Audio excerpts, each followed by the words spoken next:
বিগত কয়েকদিনে যে পরিমাণ মানুষ আমার কাছে প্রাইমারি স্কুলের চাকরির রিটেন পরীক্ষা হয়েছে ভাইবা পরীক্ষার জন্য আসছে, আমি আজকে সবগুলো নিয়ে দেখলাম প্রায় 200-300, ম্যাক্সিমাম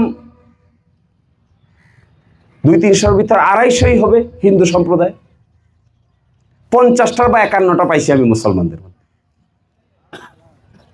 কারণ কি জানেন? কারণ লেখাপড়ায় হিন্দু সম্প্রদায়ের মানুষেরা লেখাপড়ায় অতিরিক্ত মনোযোগী হয়, আর ওইগুলা লেখাপড়ায় কম মনোযোগী। এখন লেখাপড়ায় যেহেতু কম মনোযোগী, পাশ করতে পারে নাই, এখন রিটেনে যদি পাশ না করে জোর করে কোন দলের প্রার্থী এর চাকরি দেওয়া যাবে? আগে তো রিটেনে পাশ তো করতে হবে। আরে বাবা, তুমি রিটেনে পাশ করো নাই, তুমি রিটেনে পাশ করি নাই, রিটেনে পাশ না করলে চাকরি পাবো কোথা থেকে? রিটেনে পাশ না করে জবরদস্তি করে যদি চাকরি পাইতে চাও আর এখানে হিন্দু মুসলমানের বিভক্তি তৈরি করতে চাও, আমার তো মনে হয় এর চাইতে ব্যাক করলামই ছাড়া আর কিছুই জানা নেই।